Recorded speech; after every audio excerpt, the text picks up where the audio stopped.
तो मैं मोहम्मद हफीज़ुद्दीन एडवोकेट, यहाँ पर English short hand coaching classes इस एरिया सिचुएटेड हज़रत पीरवरान नगर गली नंबर 5 में गुज़िश्ता 27 सालों से ले रहा हूँ। और 27 साल से पहले भी मैं जुडिशरी डिपार्टमेंट में कोर्ट में स्टेनोग्राफर था। मैं वो अनुभव के बेसिस पर भी आज भी ये क्लासेस मेरे चल रहे हैं। स्टूडेंट्स आते हैं, इसका इस्तेफ़ादा ले रहे हैं मेरे से, और इसमें बहुत मैं बच्चों का इस्तेफ़ादा कर रहा हूँ। मैं एक अच्छे और मेरिट के कैंडिडेट गवर्नमेंट को देना चाह रहा हूँ, जुडिशरी डिपार्टमेंट में देना चाह रहा हूँ, ताकि ये बच्चे अपनी सर्विस में जॉब हासिल कर सके। ये फील्ड स्टेनोग्राफर की ऐसी है कि हर डिपार्टमेंट में इसकी ज़रूरत है। कलेक्टर ऑफिस में, बीएंडसी डिपार्टमेंट में, इरिगेशन डिपार्टमेंट में, एग्रीकल्चर डिपार्टमेंट में, कोर्ट में भी इसकी बहुत ज़्यादा ज़रूरत है। जब भी वैकेंसीज ओपन होते, बच्चे इंटरव्यू को जाते, तो मेरे बच्चे ज़्यादा से ज़्यादा अपॉइंटमेंट होते। नांदेड़ में भी है, परभनी में है, पूना में अपॉइंटमेंट है, बॉम्बे हाईकोर्ट को है, मंत्रालय में भी मेरे बच्चे सिलेक्ट हुए पढ़ाए हुए। इससे पुख्तगी से 2-2, 3-3 घंटे मैं यहाँ पर उनकी मशक्क़त लेता हूँ, मेहनत लेता हूँ। यहाँ पर बहुत सारे बच्चे इसमें फ़ायदा उठाते हैं, और बहुत सारे बच्चियों का इसमें ज़्यादा फ़ायदा करने की मेरी भी इंटेंशन, मेरा भी मकसद रहता हमेशा। अब आजकल क्या हो रहा है पीरियड, जुडिशरी डिपार्टमेंट में 2-2.5 साल पहले वैकेंसीज निकले, हर डिस्ट्रिक्ट को ऑनरेबल हाई कोर्ट ने अलॉट कर दी। नांदेड़ डिस्ट्रिक्ट में 26 दिए, इधर 19, उधर 22, इधर 90, 100 वगैरह ऐसे सीट्स अलॉट करें।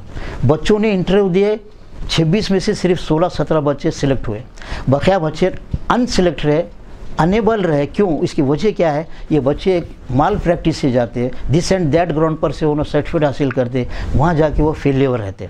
मुदखेड़ जंक्शन में भी सीआरपी ऑफिस है मिलिट्री का, वहाँ पर भी इंटरव्यू लेते, वहाँ भी फेलियर रहते। उसकी वजह क्या रहता है? दीगर बच्चे कि भाई पढ़ाने वाले तो पढ़ाते, लेकिन जब पढ़ता है तो ये बड़ा थोड़ा एक हार्ड सब्जेक्ट है, इसमें ज़्यादा से ज़्यादा बच्चे अटेंड होना चाहिए, घर पे भी इंटरेस्ट लेकर इसमें डीप में इन्हों जाना चाहिए। डेप्थ हर कोई स्टेनोग्राफर को होना है। उसका बेसिक वजह है कि आप इसमें इंग्लिश के स्पेलिंग और इंग्लिश के स्पेलिंग पर कमांड होना, ऑफिसर से ज़्यादा आपकी इंग्लिश अच्छी होना, तब आप एक अच्छे स्टेनोग्राफर बन सकते।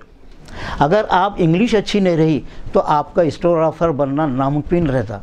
कहीं भी जाएंगे इंटरव्यू तो ऐसी फेलियर रहेंगे आप। अब मिसाल के तौर पर नांदेड़ बोलो, कई इसमें जो माइनस हुए बच्चे, डिलीट हुए, उनका बेसिकली यही है कि उनकी इंग्लिश कमज़ोर, दे doesn't know the judicial language.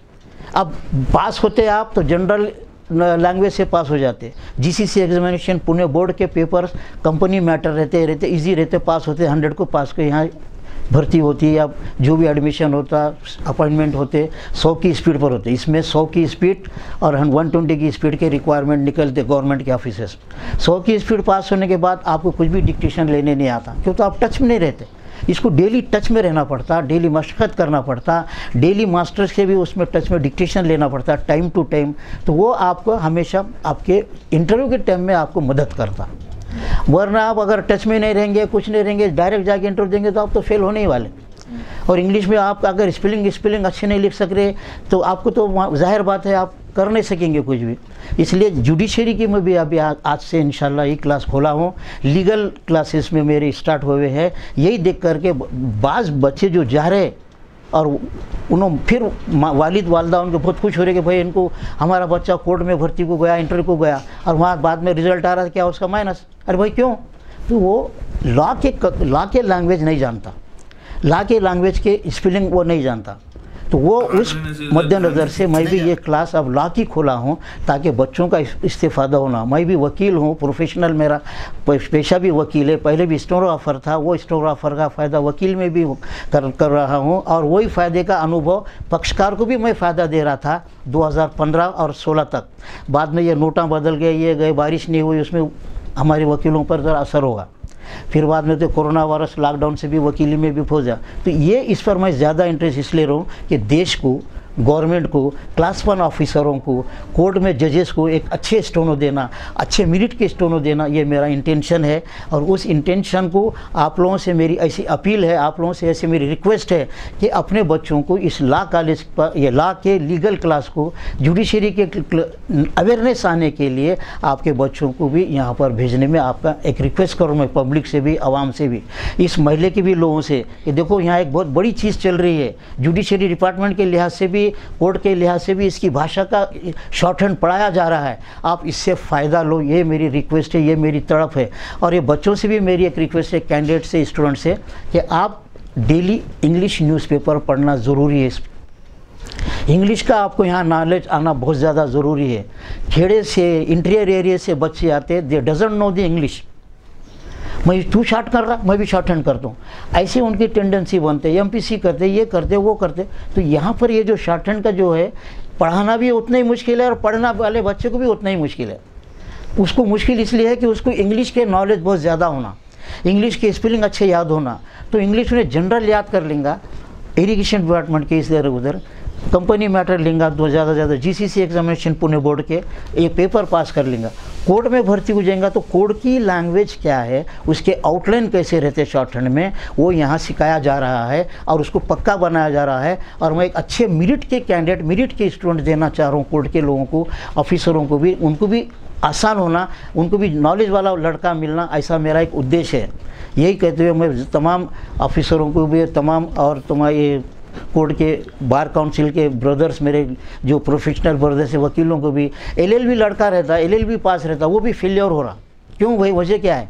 तू तो एलएलबी है। वो he doesn't know the outline of short hand, he know the very well what is the language, what is the spelling of judiciary department.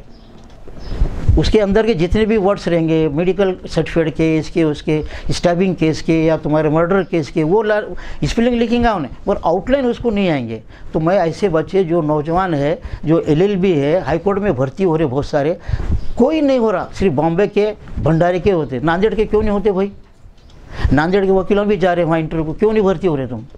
आपका वहाँ पर depth नहीं है, आपका वहाँ पर depth in the sense short hand में आपको डेप्थ के लेने नहीं आ रहा। 10-10 मिनट का डिक्टेशन रहता, 10 मिनट के डिक्टेशन को आपको वहाँ पर लेने, आउटलाइन पहचानने नहीं आ रहे। तो ये मैं AR Bombay cases, all Maharashtra reporters, all India reporters, ऐसे सब पूरे पुराने केसेस से, उससे भी बच्चों को यहाँ से वाकिफ़ियत करा रहा हूँ, बच्चों को उनके आउटलाइन बता रहा हूँ। यहाँ से मेरा ये कोशिश शुरू है कि समाज और सोसाइटी में भी बच्चे अवेयरनेस आना, बच्चों को भी अच्छे पढ़ना, बच्चे भी अच्छे लगना। और मेरा ऐसा यही एक इंटेंशन है। मेरी ये जो मेरी क्लास चल रही है, ये गुज़िश्ता 1 महीने से मैं लॉ का क्लास भी पढ़ाना शुरू करा, दूसरे कैंडिडेट से, स्टूडेंट से, पेरेंट्स से, इंस्टीट्यूट्स के प्रोपराइटरों से, पब्लिक से और वकीलों से भी मेरी ऐसी गुजारिश है, विनंती है, रिक्वेस्ट है कि आप अपने बच्चों को अवेयरनेस लाने के लिए ये लीगल क्लास का भी आउटलाइन होना, इसके शॉर्ट हैंड के आउटलाइन जानने के लिए भी रिक्वेस्ट है कि इधर भेजने की कोशिश कीजिए। ये मेरा उद्देश्य है। शॉर्ट हैंड क्लासेस रहती है, इसका टेक्निक कैसा, मतलब इसको किस तरह से ये होता है, उसकी लैंग्वेज एक्चुअल में कैसा पढ़ाया जाता है, इसका उसको बेसिक एक बुक है, ये शॉर्ट हैंड बोलकर एक बुक था, इसाक पिटमैन शॉर्ट हैंड, इसके अंदर पूरे बेसिक सिखाए जाते हैं। इस बेसिस पे स्पीड रहती है, इसकी स्पीड 60 से शुरू होती है, इंट्रेंस इसका 60 का है। 6 महीने में एक बार इसका एग्जामिनेशन होता महाराष्ट्र गवर्नमेंट में, 2 बार एग्ज़ाम होते, साल में 2 एग्ज़ाम होते हैं, टाइपिंग के जैसा। टाइपिंग का 30 टाइप पास होना इसके लिए ज़रूरत है एग्ज़ाम बैठने को। जो शख्स, जो लड़का 30 टाइप राइटिंग प्रति मिनट उन्हें पास हुआ तो 60 वर्ड्स पर मिनट ये एग्ज़ाम बैठ सकता।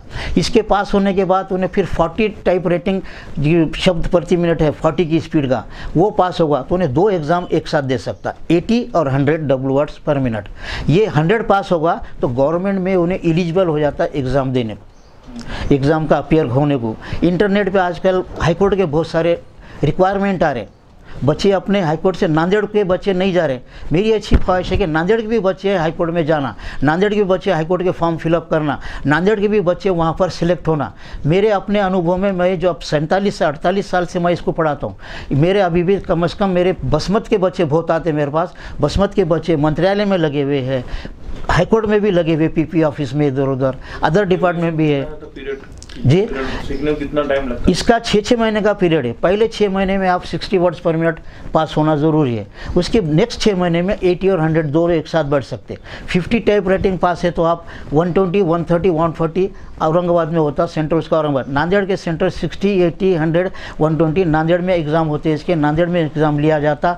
नांदेड़ के एग्ज़ाम से फिर पुणे बोर्ड को इसके जो पेपर्स है वो फॉरवर्ड हो जाते।